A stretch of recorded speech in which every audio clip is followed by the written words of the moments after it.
Hello everyone, welcome back to another episode of GeoPod. I'm your host, Dylan Woods.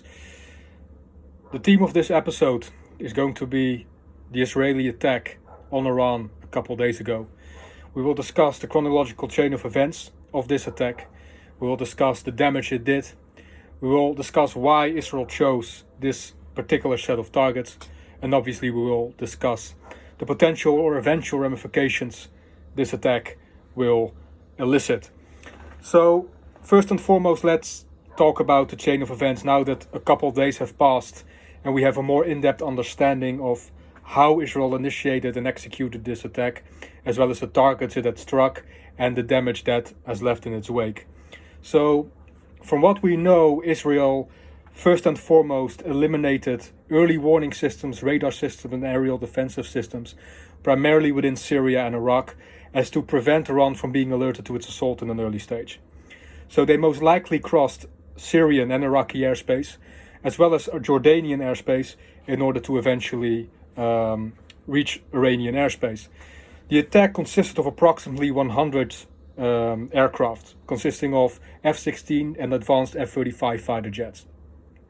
So after the Israeli Air Force has successfully infiltrated Iranian airspace, they opted to strike dozens of military targets, consisting of aerial defensive systems as well as military facilities, especially the military facilities of Koshir and Panjshir, which house a large stockpile and a large array of materials used for Iran's ballistic missiles.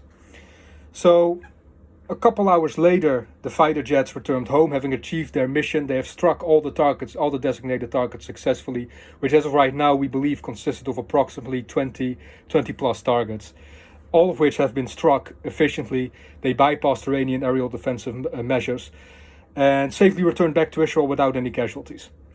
So that's the attack, as we believed with the intelligence we have at our disposal right now, that occurred. So now let's talk about the damage that it actually did, right? Because especially Iran has stated that the damage was limited. Some other analysts and commentators have posted that they believe the attack could have been much more severe. But let's take a look at the actual damage that Israel was able to bestow upon Iran. So the first thing that I want to talk about is their targeting of the aerial defensive systems, particularly the S-300, the Russian S-300 aerial defensive system, which is the most advanced air defense system Iran currently has at its disposal. So the Israelis chose to strike a large array of them, especially around Iranian nuclear facilities and military infrastructure, obviously with the aim to weaken their aerial defensive posture in the short as well as in the long term. So once again, what we've shown, due to the efficiency of the Israeli attack, is that those systems are pretty much useless against advanced Western or advanced Israeli weapon systems. This has been proven time and time again with Israeli operations in Syria and Lebanon, but also obviously within Ukraine's efforts using Western weaponry within its war with Russia. So the damage in terms of the aerial defensive systems have been, well, quite severe really, because it really put a dent in Iran's aerial defensive posture. If a country can strike your most advanced aerial defensive systems with impunity, without suffering any casualties, that should alarm you greatly as a nation, because it stands as a testament to the other party's vast military superiority over you, especially if your nations are so wide apart, which means that the potential full-scale conflict between the two nations will primarily take place within the aerial sphere. The second set of targets that I like to point out are the military facilities of Koshir and Panjshir. Now, these are primarily designated as missile storage facilities, missile manufacturing facilities, which houses the bulk of Iran's ballistic missiles and play an instrumental role in the continuous development of said missiles. The reason why Israel has chosen to select these targets, I will delve in a little bit later in this video. First and foremost, what we do know is that the damage to these facilities at this point in time has been so severe that it will take Iran approximately 6 months up to a year to fully regenerate and recover from the attack and the loss of material it has left in its wake. So, another interesting fact about these two military facilities is although they don't play a necessarily direct part in Iran's nuclear program, they are an instrumental part in the potential or eventual weaponization of that nuclear program. So the Kosher and Panjshir military facilities play an instrumental role in manufacturing solid fuel, which is used for ballistic missiles that Iran has at its disposal, and which will eventually be used to weaponize Iran's nuclear program by creating ballistic missiles strong enough to contain a nuclear warhead. So by targeting these military facilities, you not only degrade Iran's ballistic missile capability, but also in the long term, you degrade the weaponization of its nuclear weapon program. So although Israel didn't strike Iran's nuclear program directly, they still were able to damage it indirectly by strategically targeting these two military facilities. And that's a very interesting thing to note out, right? Because leading up until this attack, there was a lot of discussion whether Israel should focus on striking Iranian energy infrastructure as well as its nuclear program.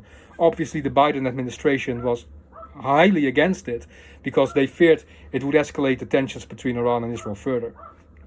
So Israel made a very strategic decision by instead of opting of striking the energy infrastructure, the oil fields and the nuclear facilities hands-on, they decided to impact secondary targets which could still play an instrumental role in the eventual weaponization of Iran's weapon program. So yes, Iran suffered damage on pretty much every layer that so far it has relied upon in its struggle against Israel. So that brings us to the next subject, which is why did Israel select these targets? Well, for this very reason. When you undertake a military operation, first and foremost, you must point out what is the most dire threat the enemy possesses that can impact me. So you want to neutralize that first and foremost. Now, what we've seen on April and also at the beginning of October is that Iran is pretty much limited to the use of long-range military strategies, primarily its ballistic missiles, in order to directly harm Israel. Their proxy networks pretty much act as their boots on the ground. Their navy is pretty much limited in their use, also given US presence within those waters surrounding Iran and surrounding the entire Middle East. So their ballistic missiles are pretty much the only real legitimate weapon they have at their disposal, which they can fire directly against Israel and which, according to them at least, might have the highest probability of success. Although the attacks of April and October have proven otherwise. So Israel, first and foremost, wished to eliminate the most dire threats Iran possesses towards it, which were their long-range capabilities. And there are many among us who might have argued, like would have striking their nuclear program or their energy infrastructure, or maybe going after the Ayatollahs in Tehran, would it have created a higher shock value, let's say?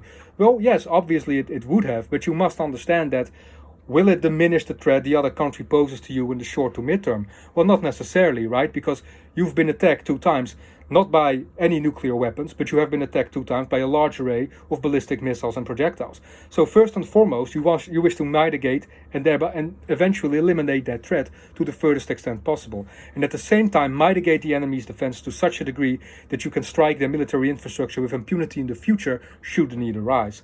And that's exactly what Israel has done in this attack. They've mitigated Iran's aerial defensive systems, mitigated their long-range capabilities, and eventually mitigated their capabilities for eventually weaponizing their nuclear program.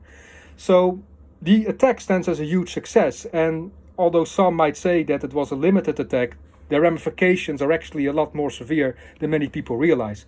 Like I said before, it will take Iran approximately 6 months up to a year to fully recover from this attack. At the same time, it will prohibit them from arming their proxy network within the region to the extent as they could have done beforehand, thereby destabilizing the proxy network, which, like I said before many times previously on this channel, relies upon Iran's image as this powerful overlord who is able to maintain its proxy network through sponsorship, through armaments, and through available resources. So if these resources are no longer available, then that might shake and tremble the proxy network, because the proxies might become nervous as to, can we still look towards Iran for unconditional support on the long term? especially once we're entering these conflicts of attrition that span out for a long period of time. So that brings us to, what will the ramifications be of this attack? Obviously, Israel has warned Iran not to retaliate against it, saying that should Iran retaliate, Iran will be met with an even graver response. And, well, that claim can be considered credible given the fact that Israel just mitigated the bulk of Iran's aerial defensive systems, as well as their long-range capabilities, which pretty much up until this point have been their primary tool against Israel. So that is a credible warning, to say the least. Iran, on the other hand, said we can't allow any hostile nation to attack us with impunity, so we have to respond. But at the same time, we don't want to escalate tensions further and draw the entire region into a full-scale war. Well, it's kind of one thing or the other, isn't it? Also, if you're Iran at this point in time, you must seriously consider what options do you truly have available at this point in time. I mean, your long-range capabilities have been severely degraded, as have your aerial defensive systems. You're pretty much a sitting duck for the Israeli Air Force. Your navy is can be very difficult, can be optimized very difficult given the US presence within those waters, which will mitigate the maneuverability of your navy. So if you're Iran, you pretty much don't have a lot of options other than your proxy networks. And that's not necessarily a bad thing, because that's why the proxy networks were created in the first place, to fight Iran's war against Israel and keep the nation itself out of the fray. However, as these proxy networks continue to dwindle further due to Israeli efforts, there will come a time that Iran gets exposed and will be forced to either enter the fray directly or has to reel in, thereby losing its credibility as this powerful overlord within the region. So this is where things stand as of this point in time. These are just some of the thoughts that I wish to share with you regarding the latest Israeli attack. I believe you will see a lot of more developments in this conflict in the short to midterm future, and I will be sure to treat them on this channel as I've done before in the past. If you have any comments for me, if you wish to reach out to me, if you have any suggestions about what you'd like me to talk about next, please feel free to leave them in the comment sections below. You can also reach out to me to one of my many social media platforms. I'm sure to get back at you as soon as possible. Please leave a like beneath this clip and subscribe to my channel. I hope to disseminate more content to you in the future. Once again, I thank you very much for listening to this clip, and have a blessed day. Thank you.